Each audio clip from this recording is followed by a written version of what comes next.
you really quickly. I know that Dawn is trying to. So thanks for taking time to meet together. I'm Eric Hartman, as you've learned, and I work at Haverford College Center for Peace and Global Citizenship right outside of Philadelphia. You may know Haverford because it has a pretty good reputation in higher ed circles, but I want to say quite clearly at the outset, I think it's important to the collaborative and the collaborative identity. I've mostly worked at state institutions and nonprofit organizations. Myself am very much a product of highly accessible state institutions. And what I'm interested in, what the collaborative has been interested in throughout its existence, is when universities partner with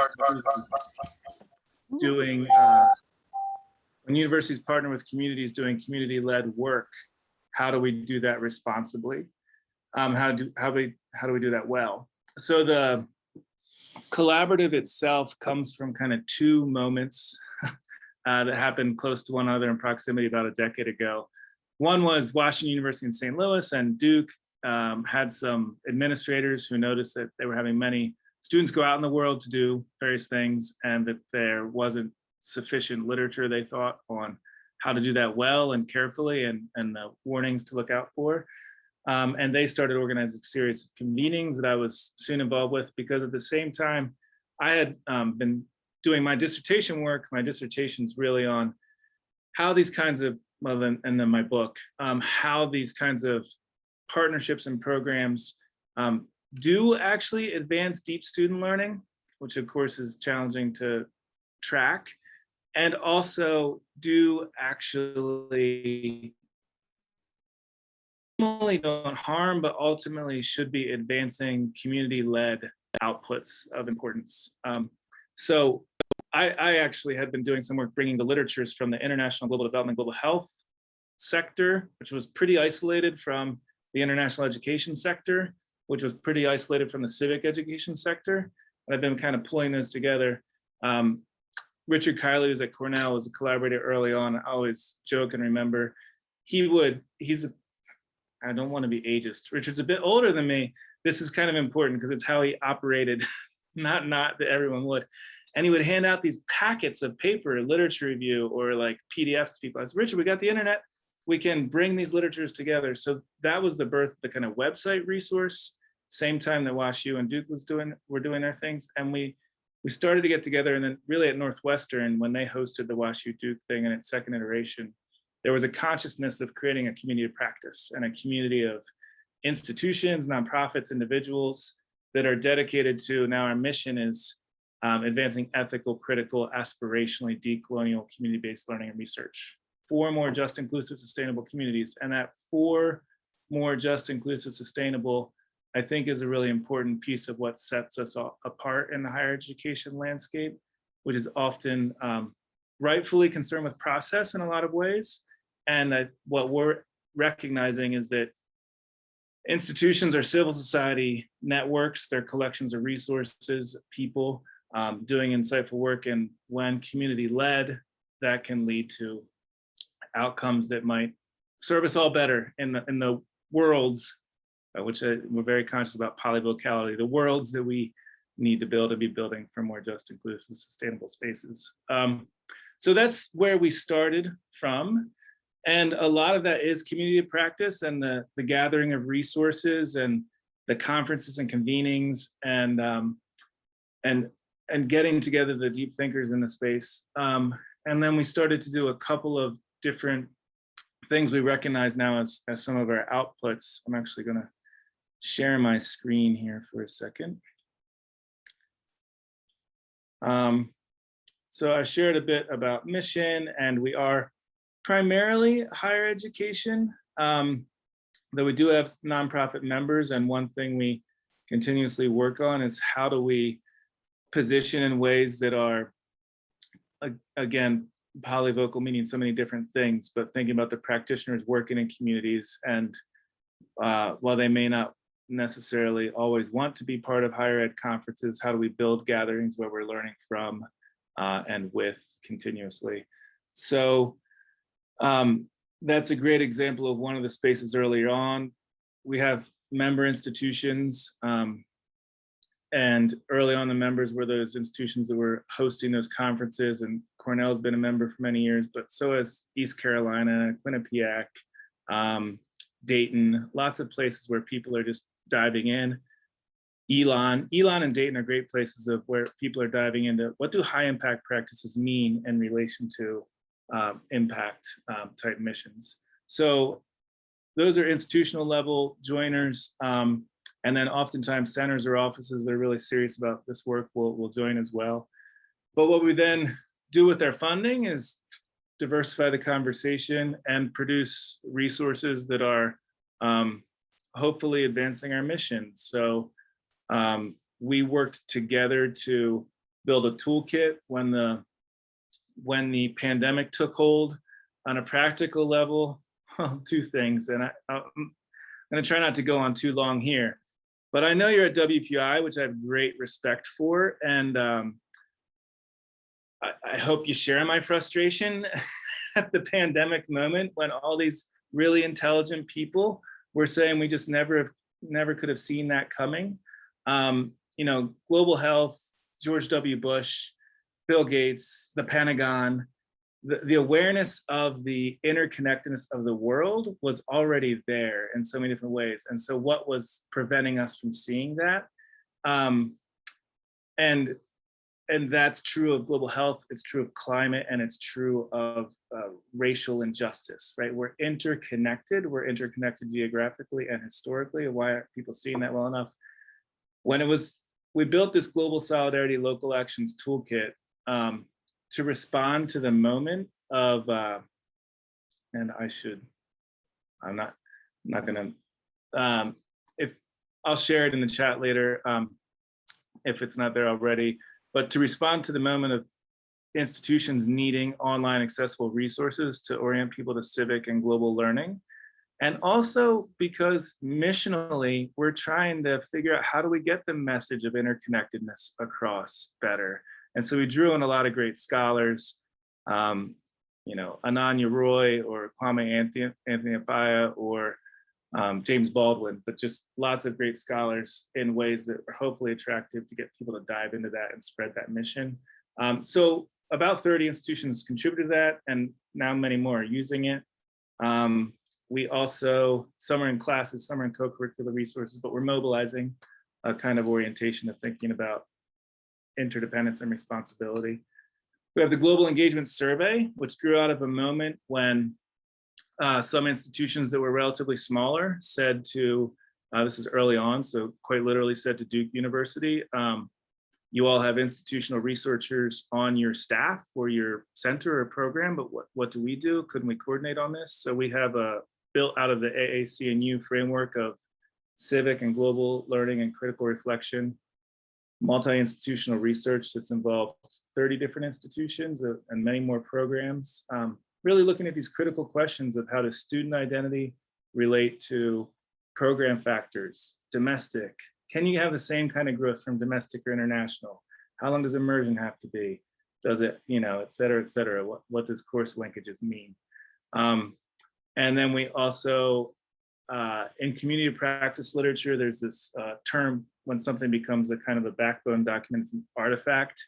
So fair trade learning, which really is an approach to ethical partnership that emerged from the network of nonprofits and universities really thinking about the political economy of partnership and the ethics of being community-led, has really informed this group as well. And it's a great example of when we get together, we're trying to move institutional structures forward on critical questions such as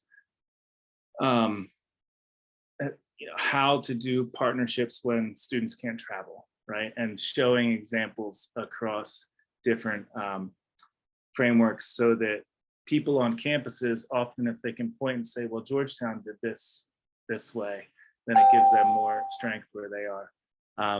And we're a professional development community. So that's a bit about the kind of network we are and kind of products we are. And actually, I say products and I put a quote up like that because it's been, I'll just be honest, it's how I tend to roll. you know, a lot of institutions join because they feel compelled by the same issues that we feel compelled by. And being in the world we're in, we've tried to be really clear about our products and offerings.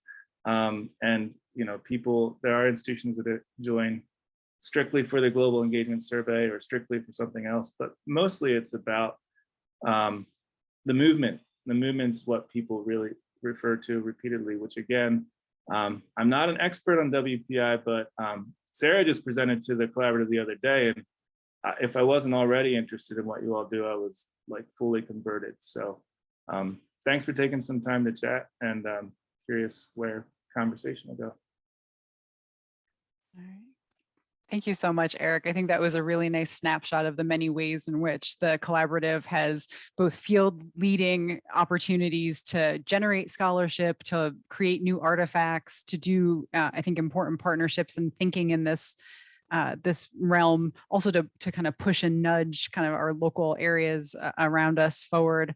I know I got involved, I think most officially with the collaborative in 2014 when I went to the GSLI up in Skaneateles, New York. There was like a wonderful retreat at a convent, I think. It was a fascinating a location to kind of get together and share a weekend and to talk about these issues. So I'm wondering, could you tell us a little bit more about the partnership aspect? Well, not the partnership aspect, the professional development aspect. What are some of those pieces that you see in terms of developing the people within the network? What are some of those benefits? Right. You know, I think one thing that we've come across and been continuing to struggle with across our history, we're very interested in the civic and global education functions of higher education. And one thing I've noticed is the way that sits across, air quotes here, everybody's work.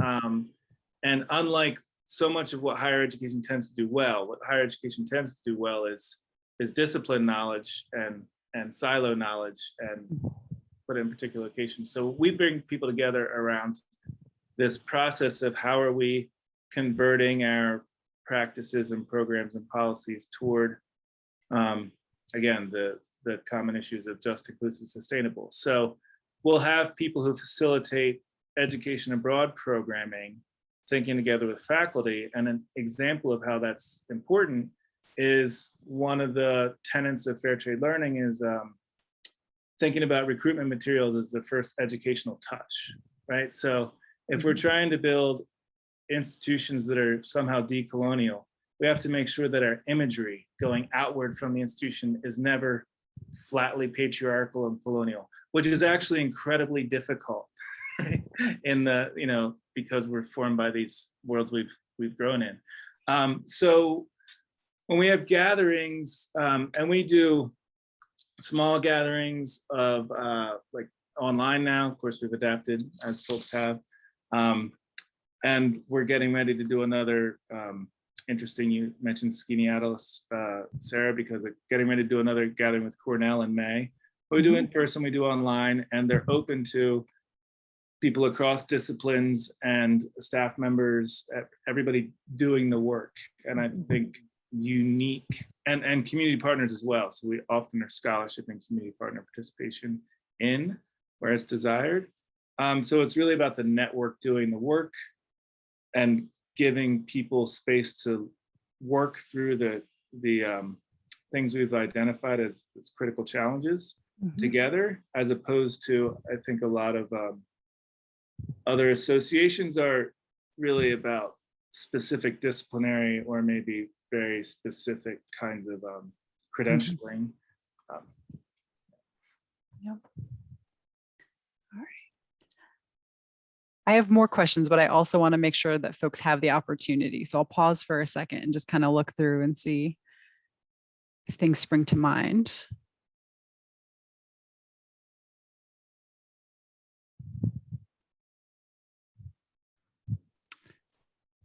Eric, I'm Kent Miller, and been at WPI for a long time. Just leave it at that. I'm wondering about, this is kind of a boring question, I suppose. sort of the basics of, to say, you're a membership institution, presumably institutional memberships, maybe individual memberships.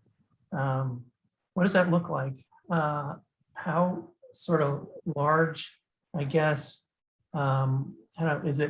is this run out of your organization at Haverford?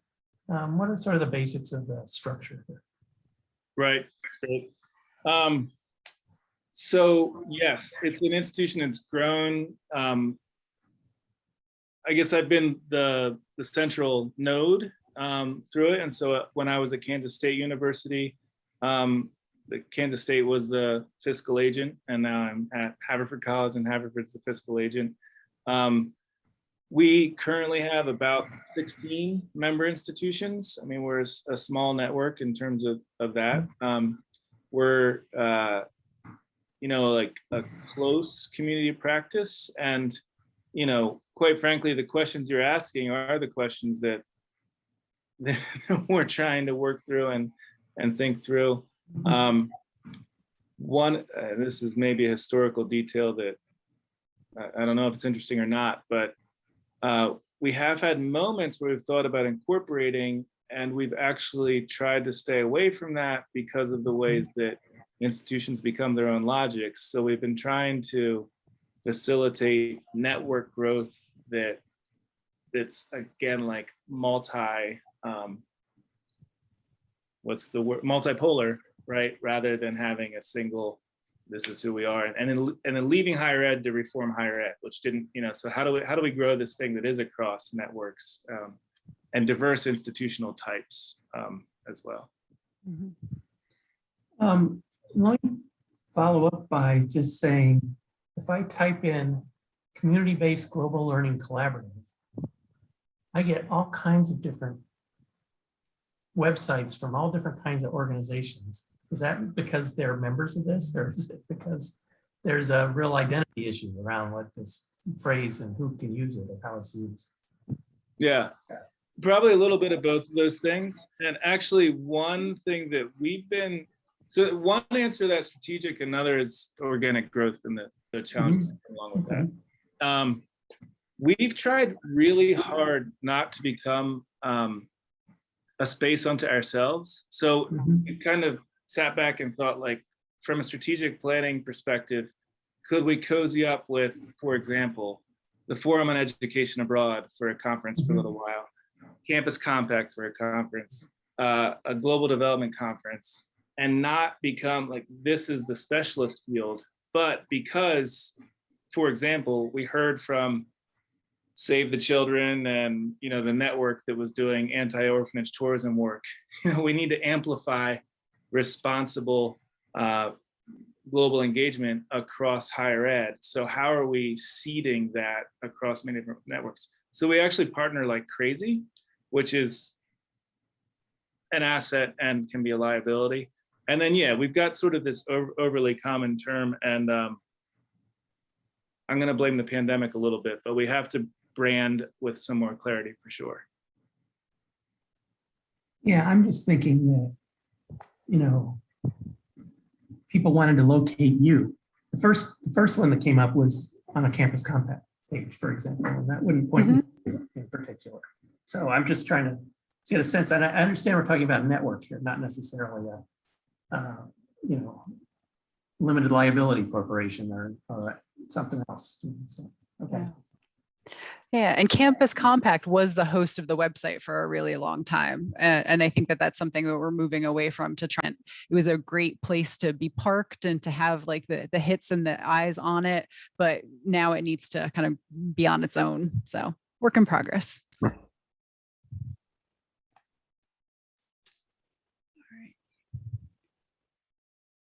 Actually, I do want to follow up on that because I'm thinking about all the work that we've done with Forum and with Gap Year. And Eric, I don't know if you want to speak to kind of how people are using things, the artifacts like fair trade learning or some of the intellectual work to kind of then guide principles and practices in their own institutions.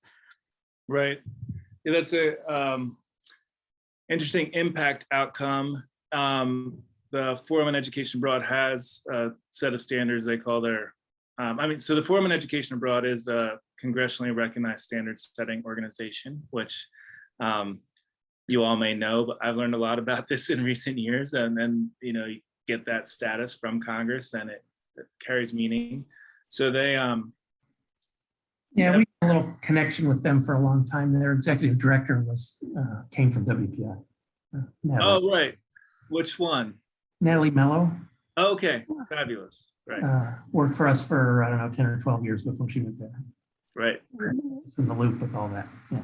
Yeah. So their standards on community engagement, service learning, and volunteering are fair trade learning standards, which actually, if you go to the back, they say that in that plane of language, which is great. And the Gap Year Association, which is similarly this congressionally recognized entity, has also used fair trade learning standards in their approach. And those are probably two examples of the kind of thing that I was talking about earlier. We're trying to influence so that we're using the collection of resources that comes from higher education activities to do work that converts more of those activities toward more just ends, hopefully. Yeah, and yeah, Sarah. Yeah. Sarah Strauss. Yeah. Hi, yeah, no, we're always confused there. So one thing that just came into my head, because I am coming at this for two reasons. One, that I'm coming at this from our community climate adaptation grad program hat that I'm wearing, but also because I just got interviewed by some of our RQP students in Puerto Rico right now today about looking at ways that they can reduce the carbon footprint and have generally more climate friendly practices for the institution, for our programs in study abroad. And so this is a somewhat oblique angle to the other kinds of collaborative activities, but it did make me wonder in relation to Kent's question if there had been any connection with the Second Nature organization, which again is a coalition of higher education groups that are working specifically on sustainability on campuses. And of course, we've been approaching that from the direction of our home campus, but also how we can improve our various activities abroad. And this just struck me. And so now it's in the chat. I actually have to push return there. So I was just curious, and I went over to Second Nature. And one of the things that they're talking about that might make them a good partner is examples from some other institutions of how they were working on their climate related goals in terms of community engagement in their local communities. And so I think that's Cal State Northridge maybe as an example, but it seems like there's a really good synergy, and for us in particular, there's a good synergy between the goals of Second Nature as a coalition of institutions of higher learning working on climate, but climate from a broader and social justice and other elements perspective that could connect with both community and study abroad and always and. So Right. I just wondered if that had happened from your end, because I was sort of intrigued by that as a crosscut. Right. This is a great crosscut, not with Second Nature specifically, but actually on Friday, I guess this past Friday, I was in Boston for a Forum on Education Abroad.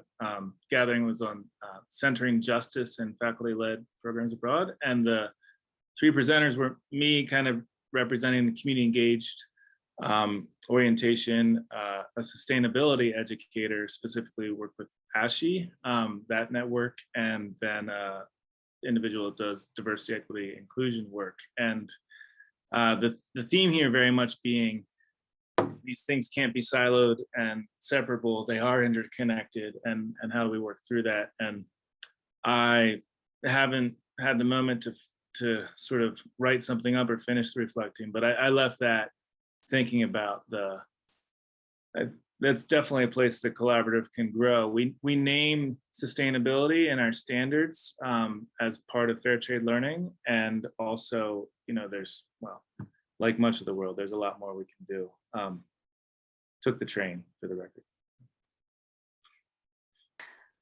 Well, that makes me think too of the intersection between the sustainability conversations we're having and the justice, equity, inclusion discussions you've had, especially flexing in Sam and Amr and the work there. So I wondered if that, and that's something that's specifically of interest to our WPI colleagues here. So I didn't know if you wanted the chance to speak to any of the work that you're doing in that space. Right.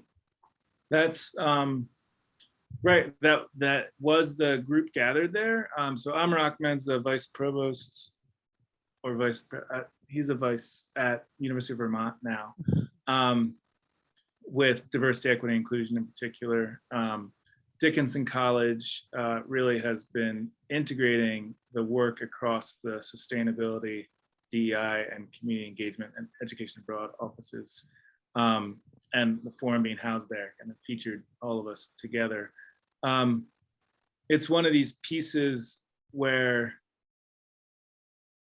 I think part of the strength of the collaborative is because our methodology really has been about communities of practice and bringing people into conversation and creating trust-based organizational nodes that we get people talking and sharing history. So Amr always so wonderfully articulates the ways in which education abroad, for the most part, is built on a conception of predominantly white people going to predominantly white places and thinking about intercultural competence through that lens. And then DEI grows out of the civil rights movement, which is Black and brown led and has justice at its core, and bringing those things together. And that's definitely something that Amr, most of his work was in DEI connecting with global ed, and then he really articulates that he hadn't been as conscious of the community engagement side of things without our partnership. And then of course the sustainability educator bringing that in as well. Something I didn't say explicitly at the outset, it might be implied all through, but we've also really always, and only more so in recent years, focused on global as inclusive local, and that's so central to our orientation. And we think about a student doing a tutoring project a couple blocks from campus, or working with sustainability, anything. What I'll just speak for myself now. I think it's part of the collaborative ethos too. I'm interested in that student understanding the way that that intersects with global flows, global history, sustainable development goals, and trying to get people to always be embracing this this interdependence piece. I probably went beyond your question there, Sarah, but.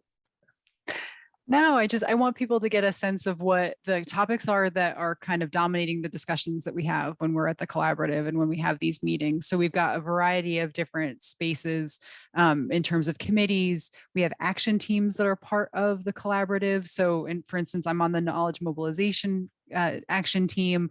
So we're talking about these issues. We're talking about how we might publish together artifacts that might be created. When you come to a meeting, you end up intersecting with folks like Amr and Sam and Eric and our colleague Janice McMillan at University of Cape Town to have discussions around these different pieces. And then on top of that, we have wonderful learning opportunities where folks will convene a webinar about a specific issue that's going on at their institution or that they're seeing within the larger higher ed, study abroad, or community-based global learning space that they want to attend to. So I'm just thinking about Kent's question of like nuts and bolts. What does this look like? What is the membership? It's having these big discussions to then influence policy, practices, scholarship, and how we are together. Is that fair, Eric? It is. I think, yeah, it's absolutely fair. And also, I think one of the key pieces is fundamentally about, where's the community of people that are really interested in the way in which higher education simultaneously, okay, this is the thing. If I were to walk down the street and say to people, hey, where would you prefer to learn? Would you prefer to learn in a place where you're doing applied things, mentored by someone who's good at it, who's working on something with you to make a difference in the community? Or would you prefer to learn in a classroom seated in rows, most people are telling me about the first thing, and most institutions, not the BPI, but most institutions are still doing much of a version of the second thing. And the opportunity to really leverage all the things that higher ed does in a way that's really serving students in a way that excites them and actually delivering at the same time in a way that expands possibilities from community-led perspectives. You know, it's those people, sometimes they're in staff positions, sometimes they're in their faculty positions, but that's the people who are coming together to aim to grow the work. Yep, absolutely.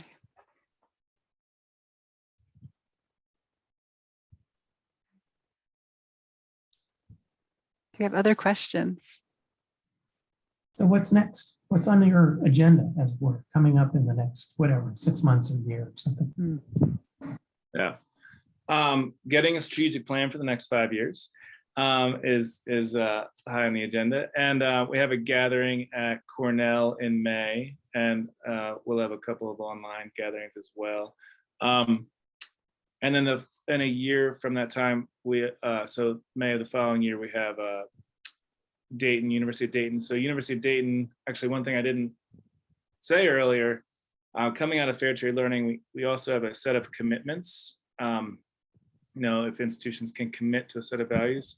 So University of Dayton is the first institution to sign the commitments at a presidential level, which is interestingly, you know, they do this fair trade learning in their procurement. They do a lot of things that, again, it's the whole political economic structure of how higher learning happens. So anyway, when they host 2 years out, they're going to be hosting about how they have started to use that framework to then how do you show evidence of making progress on collaborative commitments.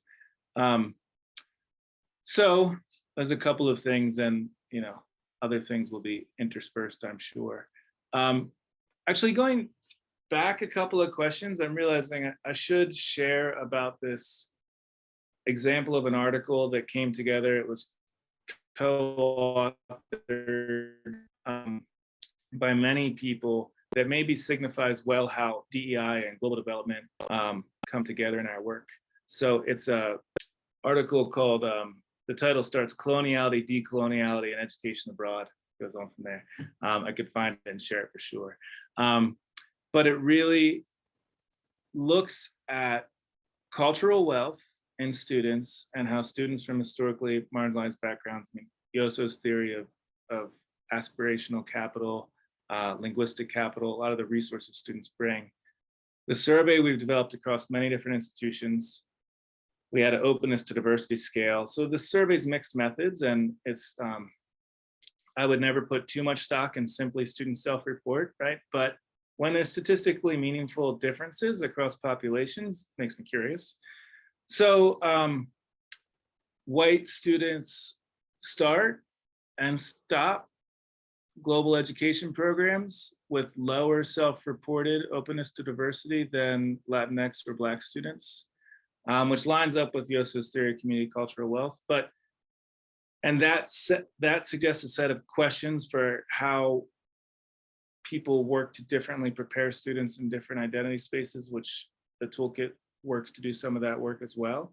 But we didn't stop there, because part of what, in sharing the data together as a community, looking at that data, I was actually up at University of Ottawa visiting in their global development program, thinking together with them, but then we started to talk with other folks at different institutions we work with, and people were mentioning how different identities led to different kind of reactions and experiences around the world, and the ways in which, and there's literature of that, of course, as well, again, focused on the students, not so often focused on the community side of how communities experience that and what that does in relation to rights struggles in different communities. So we ended up with case studies of, for instance, a decade plus long partnership in Jamaica that we could talk about it more. I'll tell the short version of the story right now, but in 2006, when Time Magazine was calling Jamaica the most homophobic country in the world, a rural community 10 years later coming out as open to LGBTQ students. Through relationships developed, communities are changing, students are changing. What's this have to do with human rights, and what's that have to do with conceptions of cultural humility, ethno-relativism, and how we think about change? Nicaragua hosts communities where quietly, and actually only because of the intervention, I mean, this story would be unknown to me were it not for a great doctoral researcher carefully noticing women's rights organizers quietly organizing male engineers from Villanova University to get in particular locations when food's being served, to clean up after themselves, to do a set of things that weren't gender normative in the context. And there's another story in the paper about partnership about the Black diaspora, liberatory education and development between Bryn Mawr Haverford and University for Development Studies in Ghana, and the ways in which the presence of Black students led to different kinds of Black inquiry, Black study, and particularly in relation to bleaching products being sold in that context there. So that paper came to my mind because Sarah was mentioning earlier, how does DEI figure into the work? And we're trying to create the conditions where we think about what development means, what campus community partnership means, and what identity means together, and have a community around those questions.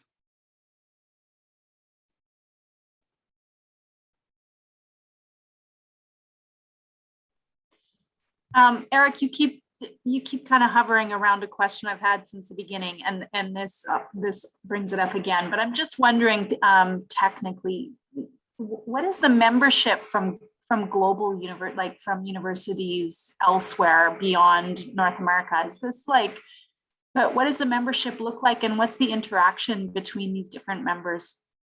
I'm thinking, I'm just thinking of reciprocity. You mentioned study abroad is often North American students going elsewhere. And so, I'm always interested in how we can make those experiences more reciprocal.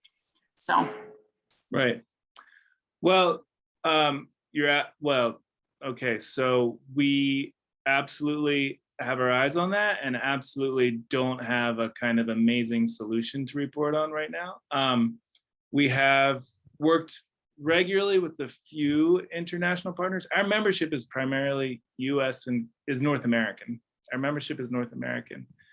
Now, actually, before I go on, one thing that we talk about in membership committee and in materials work a lot is the disproportionate power held by North America. As a person who grew up in rural Pennsylvania and holds white male cisgender identity, if I'm not doing some work at home, I'm not working. So, we do have this kind of, how do we challenge our home spaces? And that's where most of our civic and political power is likely to be.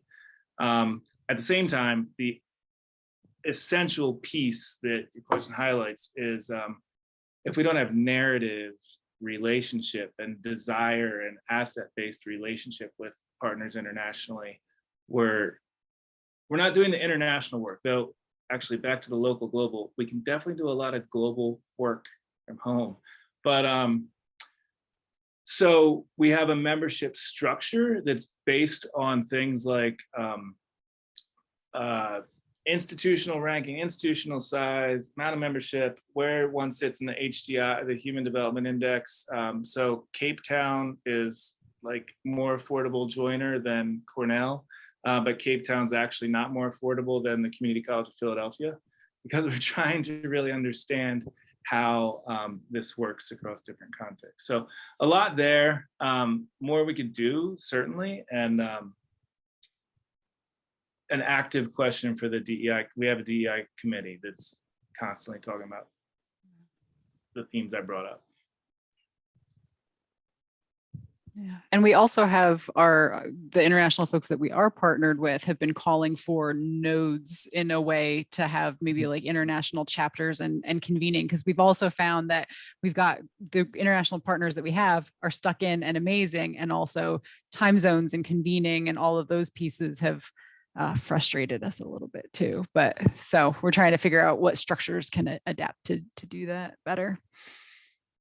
That's true. I forgot. And it relates to Kent's question earlier about sort of what's next and, how we do grow. And Sarah's been amazing to have in collaboration. We've done a lot of stabilizing as a network and as a committee, and gotten away from what, a problem for the collaborative would be if we're overly individually or personality led. I think we're past that. I can represent it well, but we really are growing to a space of governance. And frankly, Sarah, I forgot, you're right. There's a Southeast Asia, Australia hub. It's active and interested in hubbing more clearly. And there's a South Africa / other parts of Africa hub that's definitely interested in. We're trying to figure out how we all do that together. I have a question, and forgive me if you already spoke about this a little bit, but I'm trying to remember if you said, are you working actively at all with like research funders, like say the NSF, to shape how they incorporate this into their assessment of research proposals, and which involves a kind of global travel of researchers on projects, and how can it be incorporated into that? Right. That's amazing. That's a wonderful question. We aren't actively trying, we should be. We aren't actively trying to shift that. When I was in Ghana with the Michigan State / University of Ghana, there were a number of institutions involved. They were excited that Mellon was granting for the first time to, I can't remember which African university, but Michigan State was the sub-grantee, right? So this kind of shift, right, is underway. You're probably aware, but we haven't stepped into that space.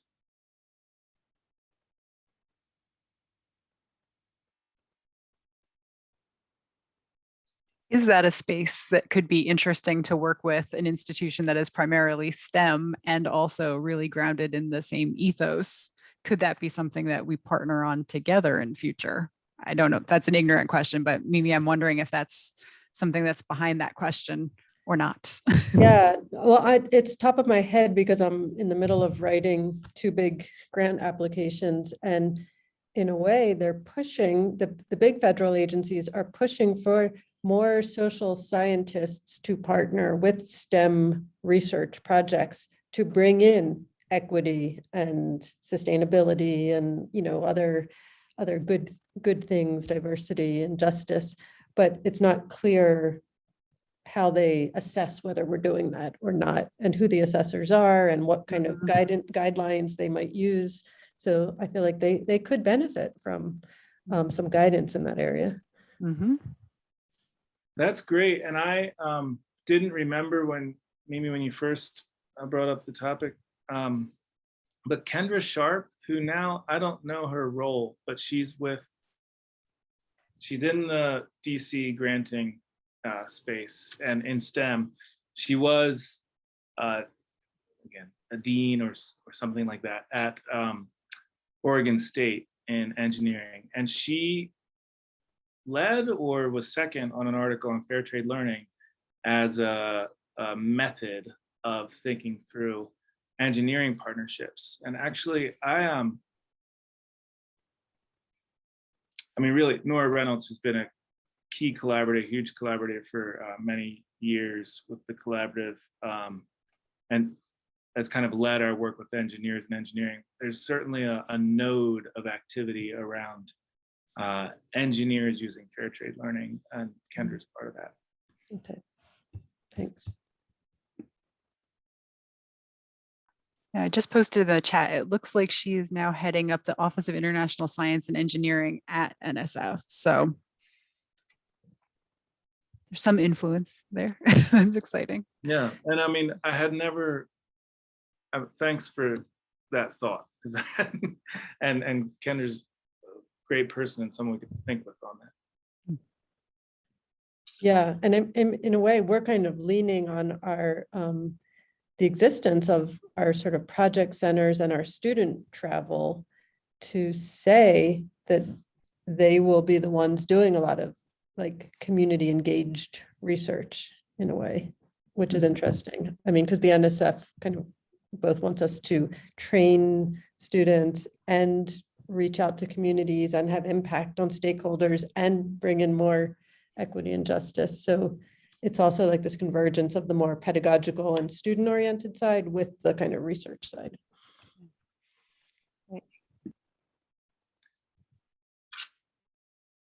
Yeah, that's ultimately, I mean, I think oftentimes, or sometimes when I'm working with different grantors, still after many years, because of the ways we've been conditioned, they wonder sometimes why I have a seat that's very clearly civic and global.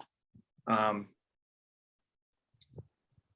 so ecstatic when research is involved, because if it's community-led research and the faculty do their work well and the faculty work well with communities, then they're mentoring students in ways that they apply skills that are, you know, specific to public scholarship to produce real outcomes. So yeah, that's the magic formula as far as I'm concerned, and what we're trying to draw toward ultimately.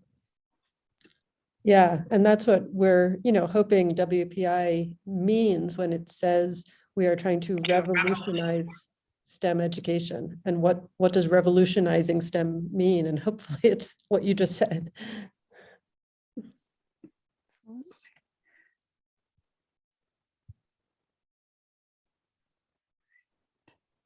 I'm conscious of our time, and I want to make good use of the time we have left together. Does anybody have anything top of mind or interesting questions that you wanted to make sure that we got to before we wrap up today?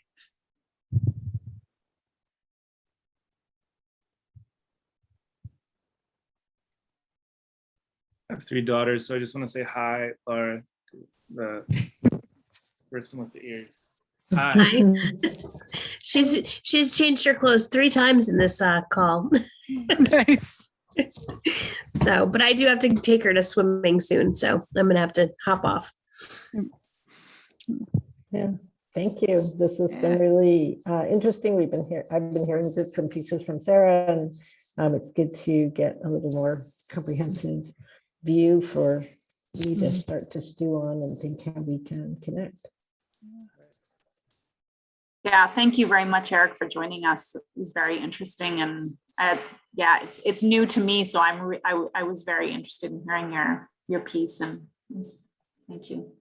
Cool, thank you. And I mean, we are near the end of time, as Sarah said, but I look forward to more opportunities to keep learning about WPI, because every time I do, I'm like, that's what I was thinking.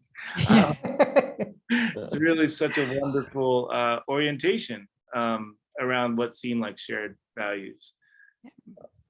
It's great to work with people who are enthusiastic and who care in the same way and who are speaking the same language. And I feel like there's a lot of opportunity for us to partner. So I hope that this was just a little tip of the iceberg with what we can do in partnership with the collaborative and ways we can move forward in doing some of that generative revolutionizing together. So thank you all so much for taking the time today. I really appreciate it. Thank you. Thanks, Eric. Sarah, Thanks, for Sarah. organizing. Yeah. Yeah, thank you, Sarah. Thank you all. Thanks so much.